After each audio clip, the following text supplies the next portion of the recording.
Dengan tidak mengurangi rasa hormat Long Lu lelaki MA yang sebesar-besarnya kepada orang drone pasukan yang sedang bertempur di dalam pertitokan, Long hanya manusia biasa, tidak lepas daripada kesilapan dan kekilapan. Nepu maaf Long, ben necok kesabuh raih hati. Long mungkin kali lepas su dalam hal bersuara. Menurut Long cip-cip, perbuatan orang drone-nya adalah perbuatan yang suci, yang lillahi ta'ala. Orang drone netem menjaga malam, netem bahwate demi nepebih buah bangsa agar bangsanya makmum sejahtera ke. Menurut Long cip-cip, bangsanya kena merdeka. Bacut tu sagai. Sekitar 20 buah balon udara tu.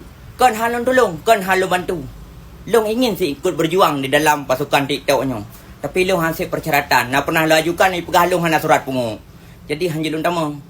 Tengah lu urus surat pungu pahang terbit. Jadi untuk orang-orang yang sedang berjuang, selamat berjuang. Tetap semangat.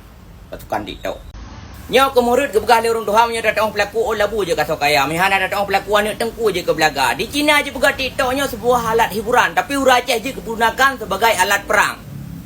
Sudan Selatan kiban ni perang, ribe-ribe mati urang. Kongo, Kosovo, Ukraina dengan Rusia, berjuta-juta mati urang.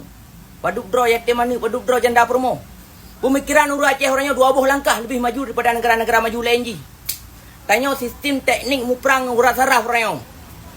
Dipergunakan TikTok hal yang tepat orangnya untuk temu perang, untuk tacok merdeka, untuk tapai bendera. Maka dia pakai apakah wanyan temenak TikTok wanyan itu menak kat tepatnya. Kat tepat sasaran wanyan temenak itu menak wanyan untuk bangsa, untuk kemajuan bangsa. Untuk kelangsungan hidup bangsanya untuk maju ke. Jadi baik nak persabaran temenak awak drone baru kuping wanyan temenak. Awaknya ni temenak nak penutup.